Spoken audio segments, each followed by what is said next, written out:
Is now senior fellow at the Carnegie Endowment for International Peace and former Arab-Israeli negotiator Aaron David Miller.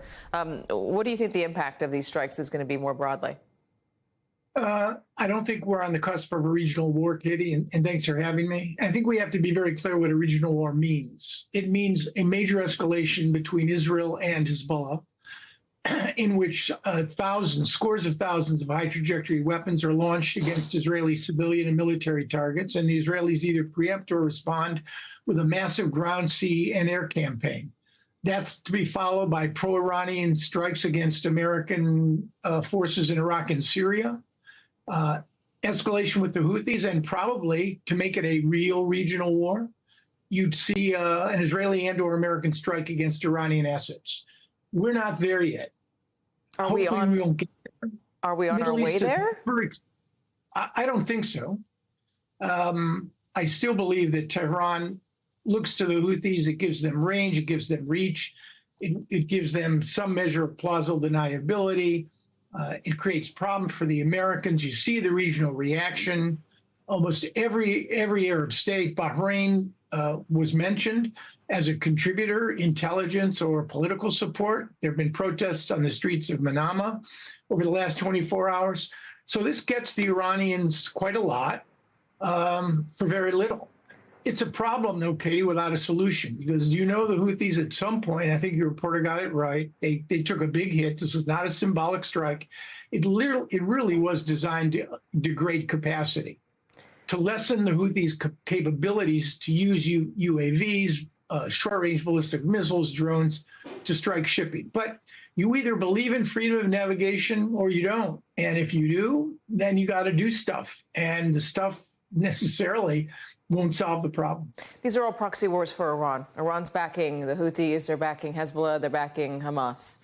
How do you degrade the capability of these three actors without going directly after Iran? And what more can you do short of actual military strikes, short of even boots on the ground? We're already basically strangling them economically. Yeah, well, if you're talking, we have a strategic problem with Iran. We have no strategic solution. A military strike against Iran, frankly, is going to be more trouble than it's worth. The only real effective way is to basically get a new Iranian government. And we're not very good at regime change, and not very good at all, I might add.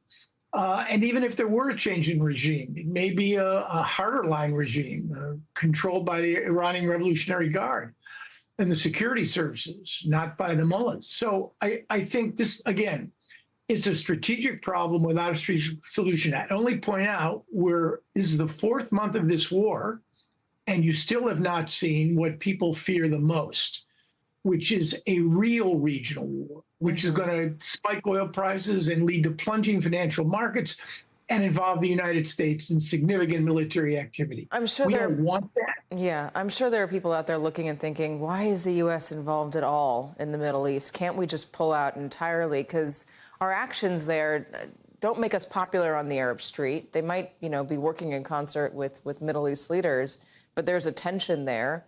Does anything that we're doing right now in the Middle East make us safer here?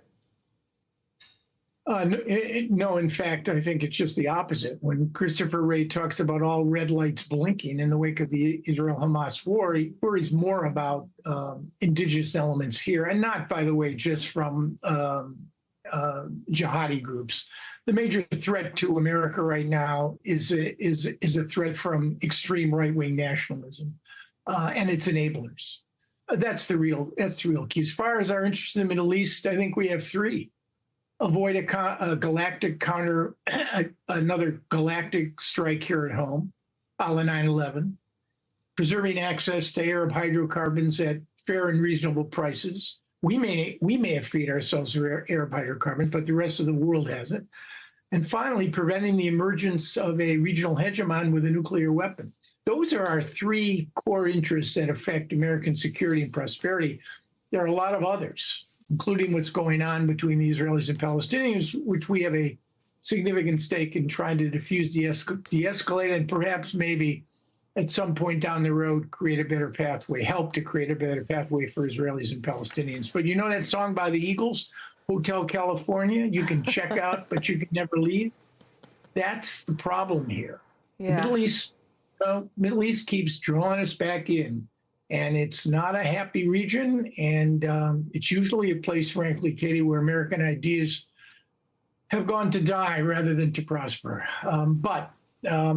You know, that's what presidents, secretary of state get paid the big bucks for. So, Yeah. Again, we'll see how it plays out for the rest of 2024. The only Western-style democracy in the Middle East is Israel. Aaron David Miller. Aaron, thank you very much.